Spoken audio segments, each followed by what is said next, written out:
weekend. What are you? So you're just gonna relax, lay out? I'm just gonna just stay in my underwear and watch TV, watch TMZ. After months and months of rumors and anticipation, well, the cat's out of the bag. The iPhone 6. The head honchos at Apple announced the iPhone 6, the iPhone 6 Plus, and also some cool new features as an added bonus. And among those who may just be waiting in line for the new phone, well, Stephanie Humphrey, who is here to now tell us all about it. Did you lose your place in line? I will not be waiting in line. I do not do that. I love tech as much as the next person, but not enough to camp out for it. By the way, first off, I love your new hairdo. You look fantastic. Thank you. Thank you very much. You're very dewy. And she wore red, too. Oh, she has red on. I got the memo, right? Yeah. All right.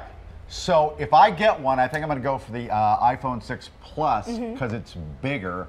Why the different sizes? Well, because the market is already flooded with so-called phablets, which are kind of a hybrid between a phone and a tablet, the Samsung Galaxy Note, a lot of other phones. So iPhone had to keep up, and people were asking for that larger screen and that ability to do a little bit more with the phone. So they gave you that option, which I think is great.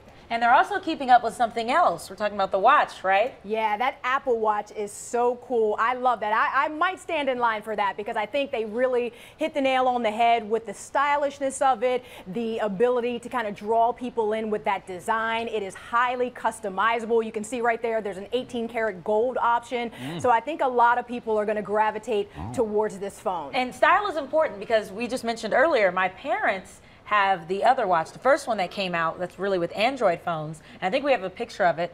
But I asked my mom to send it in because they wear it all the time and it's kind of geeky looking. Right. It's huge. It takes up your wrist. Gear as well, and it's a little bit clunky. It looks very much techy, if you will. I think iPhone was trying to make sure that people had a watch that they'd actually want to wear. It actually comes in 2 sizes as well because I know a big complaint from women was that the other smartwatches were a little bit big for their wrists. So you get all that customization. I think a lot of people are going to gravitate to it. It didn't sell because it wasn't stylish enough. And I asked Alex, well, who would wear that? No woman would wear that, but your mother does. Yes, and there she is displaying the lovely watch. Right, you can see it's bulky. It is. It's huge and clunky and bulky, and I think people are going to really, you know, be attracted to the fact that you can customize. I don't care about the watch. I mean, can you make a phone call on the watch? You can. You can make and receive phone calls, but you do have to have your phone kind of tethered to the watch. So you'll need your iPhone 6 kind of with you at all times. It could be in your purse or your pocket, or as long as it's nearby. Yeah, it needs to be nearby. One more thing. So you have to have it in your pocket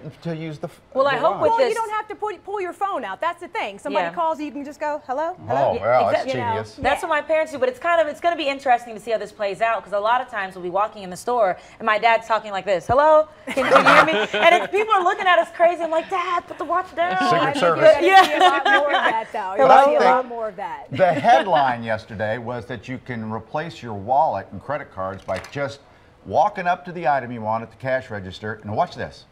You just go, you just tap. and you pay. And that's too easy. Apple Pay is what it's called. Apple Pay, I think, is going to be huge. And we've seen this before with Google Wallet and some other technologies trying to get that NFC technology to take off for retailers. But the problem was, I think people are just slow to adapt. The functionality of those other technologies was still a little bit clunky. And there were concerns about security. But I think Apple has answered a lot of those questions. And I think with all of the major retailers, major banks, and major credit card companies on board, they're going to really get people to adopt that technology pretty quickly. Stephanie, here's the problem. Isn't it the same company that got hacked, the iCloud, and all these naked pictures came out? That's also a little bit questionable because Apple is still contending that iCloud itself was not breached. Hackers were able to get into those celebrity accounts because of weak passwords and other things like that. So there's a difference when you're talking security between those 2 types of hack.